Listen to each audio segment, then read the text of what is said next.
Good morning प्रिय छात्रों। आज के इस वीडियो में हम गैसों के एक महत्वपूर्ण सिद्धांत kinetic molecular theory of gases यानी गैसों के अणुगतिक सिद्धांत के बारे में अध्ययन करेंगे। ये सिद्धांत गैस के नियमों को सैद्धांतिक आधार यानी थ्योरेटिकल बेस प्रदान करने के लिए दिया गया था। इस सिद्धांत को kinetic molecular theory of gases नाम इसलिए दिया गया था क्योंकि gas large number of molecules से मिलकर बनी होती है तथा गैस के मॉलिक्यूल निरंतर गतिशील अवस्था में रहते हैं।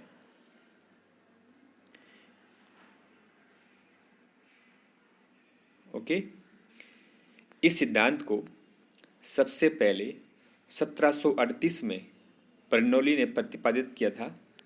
बाद में कुछ वैज्ञानिक जैसे क्लासियस, क्रोनिंग, मैक्सवेल, केल्विन, बोल्ट्जमान आदि ने इसमें संशोधन किया था। इस सिद्धांत के दो अन्य नाम भी हैं। पहला नाम है डायनेमिक पार्टिकल मॉडल और दूसरा है microscopic model. Dynamic particle model नाम देने के पीछे भी इसका यही कारण था कि इसमें गैस के जो मॉलिक्यूल हैं वो निरंतर गतिशील अवस्था में रहते हैं, सीजलेस मोशन में रहते हैं। माइक्रोस्कोपिक मॉडल नाम देने के पीछे इसका तर्क ये था कि गैस ऐसे मॉलिक्यूल से मिलकर बनी होती है जिनको हम देख नहीं सकते हैं। That is gas made up of those type of molecules which cannot be seen। इस सिद्धांत के संबंध में विभिन्न अवधारणाएं, विभिन्न पोस्टुलेट्स दी गई थी जिनके बारे में हम वन बाय वन स्टडी करेंगे। पहली पोस्टुलेट है every gas is made up of a large number of extremely small particles called molecules। All the molecules of a particular gas are identical in mass and size and differ in these from gas to gas। अर्थात प्रत्येक gas अत्यंत सूक्ष्म कणों से मिलकर बनी होती है और इन सूक्ष्म कणों को मॉलिक्यूल्स यानी अणु कहते हैं। एक गैस के यानी एक विशिष्ट गैस, एक पर्टिकुलर गैस के सभी अणु द्रव्यमान एवं आकार में, मास एंड साइज में आइडेंटिकल होते हैं, समरूप होते हैं, लेकिन दूसरे गैस के मॉलिक्यूल से ये डिफरेंट होते हैं, अलग होते हैं। Second postulate, the molecules of a gas are separated from each other by large distance so that the actual volume of the molecules is negligible as compared to total volume of the gas। अर्थात gas के सभी molecule एक दूसरे से large distance द्वारा separate रहते हैं, यानी गैस के अणु के बीच की दूरी अधिक होती है, जिसके कारण गैस के अणु द्वारा घेरा गया वास्तविक जो आयतन है, एक्चुअल वॉल्यूम है, वो गैस के टोटल वॉल्यूम यानी गैस के कुल आयतन की तुलना में नगण्य होता है।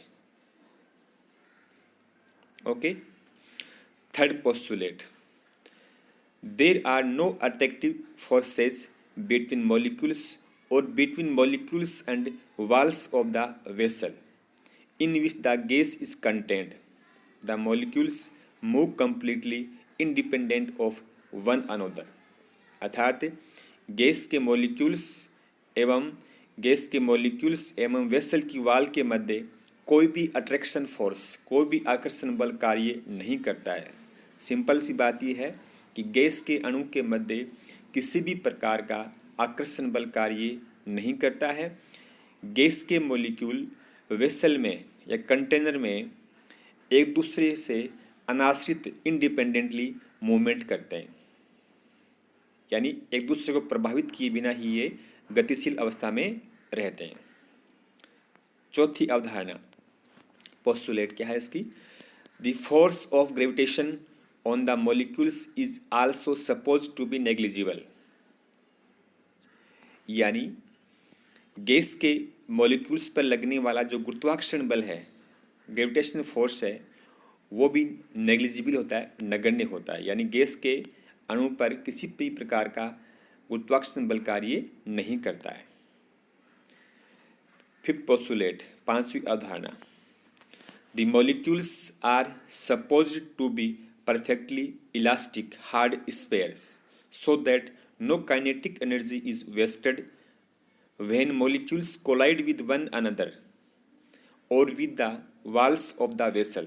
The kinetic energy may be transferred from one molecule to another, but it is not converted into any other form of energy such as heat. अर्थात गैस के मॉलिक्यूल्स को पूर्ण प्रत्यास्थ दृढ़ गोले के रूप में, परफेक्टली इलास्टिक हार्ड स्फीयर्स के रूप में माना गया है। यदि कोई भी पार्टिकल या कोई भी ऑब्जेक्ट है वो परफेक्टली इलास्टिक हार्ड स्फीयर होता है, तो उसकी कंडीशन है कि उसके कोलिजन में, उसकी टक्कर में काइनेटिक एनर्जी लॉस नहीं होती है। ये एक एसेंशियल कंडीशन है परफेक्टली इलास्टिक हार्ड स्फीयर के लिए कि उन मॉलिक्यूल्स की टक्कर में गतिज ऊर्जा की हानि यानी उसके लॉस नहीं होता है। जो गतिज ऊर्जा है वो एक मॉलिक्यूल से दूसरे मॉलिक्यूल में ट्रांसफर होती है, परंतु ये गतिज ऊर्जा के दूसरे रूप जैसे ऊष्मा में कन्वर्ट नहीं होती है।